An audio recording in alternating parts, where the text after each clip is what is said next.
How do I help them work together? And why do I care? Like, can't I just hire the best possible players and then miraculously good things will happen? Well, the answer is no. It turns out being organizationally smart really matters, but being organizationally healthy also really matters. The best players do not always make the best teams. Great example of this, Premier League 2009. Chelsea finishes first. They also have the largest payroll, 174 million pounds.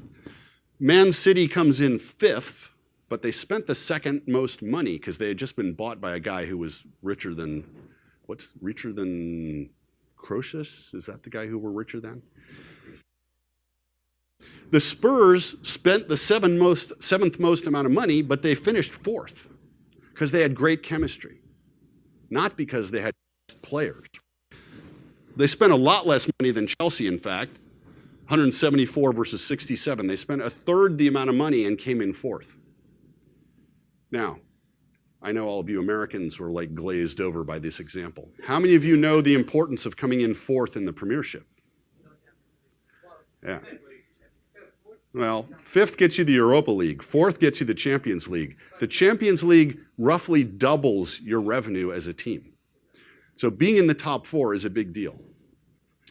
NBA team with the best record in the last 30 years. Damn. Never ask questions like this of a smart group. Lakers, Bulls, Cavs. Like, who was the best player? Well, LeBron was the best player, right? Here's 10 years worth of data. Does the best player lead to a championship? 3 times out of 10. That was actually more than I had expected. But look at poor LeBron. He plays for 2 different teams. It takes him until 2012 to actually win the championship. The best NBA team over the last 10 years, how many times did their name appear on that list of the best player? 0. How many championships? 2 out of 10. How many times to the playoffs? Every time. In fact, every time for the last 21 years. 10-year winning percentage, 0.716. Their closest competitor does more than 100 basis points worse at winning percentage over a 10-year period. Average payroll over that 7-year period, 10th out of 30 teams. They're not a little bit better than everybody else, right? They are 100 basis points better at winning percentage, and they have the 10th highest payroll out of a 30-team league. The San Antonio Spurs, as our friend in the back already told us. I didn't know it was like a... It just turns out that this shit really matters. The way we engage as human beings with each other really, really matters. Having the best player in the league, even in a sport where there are only 5 guys on the court, not only does not guarantee you the championship, it's not even highly correlated with winning the championship.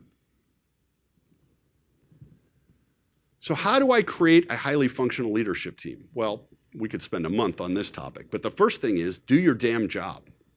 Have a written, clearly articulated strategy that everybody can understand. If people don't know what they're solving for, the odds that they accomplish it are 0. And you gotta weed the vegetable garden. It's on you to make sure you have the right players on the field, that you don't have people around the table who are corrosive, who are political, who are undercutting their peers. You've got to create an environment of trust. You've got to create an environment where people are willing to rely on each other. You can't do that if you've got bad apples. 2 or 3 people in the last 36 hours have asked me, what do I do about a guy who's on my leadership team who's incredibly high output, but he's just an asshole? And my answer is, you fire him tomorrow morning. People do what you pay them to do. One team, one number. Never, ever put your leadership team in a situation where one of them can win and everybody else can lose. Be transparent. Make sure everybody has the same facts. None of this hub and spoke leadership stuff where you're talking one-on-one with people and you're telling them things that everybody else doesn't get to hear. You've got to be a facilitative leader. Everybody's got to have the same information if they're going to reach the same conclusions. There cannot be politics. Everything has to be above board. You can't play favorites. You can't allow anybody else to play favorites. My definition of politics is you have an agenda, it is not public, and it is not aligned with the company's best interests, but rather with your own. I catch you doing that in an organization that I run, you're gone. Disagree with me all you want. Argue with me all you want. Fight with me all you want.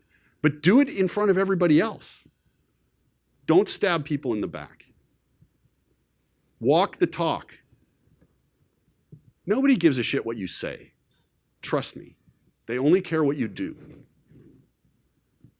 If you say that you value honesty and clarity and no politics, but you allow some bozo to hang around your leadership team who's political, you have no credibility with anybody.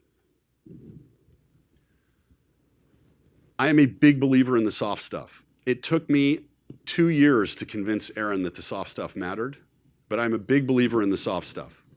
Take your team off site, have the conversation, do the team building, the trust building, the communication building that really matters, and find ways to help each other. You have to create an environment where asking for help is not a bad thing.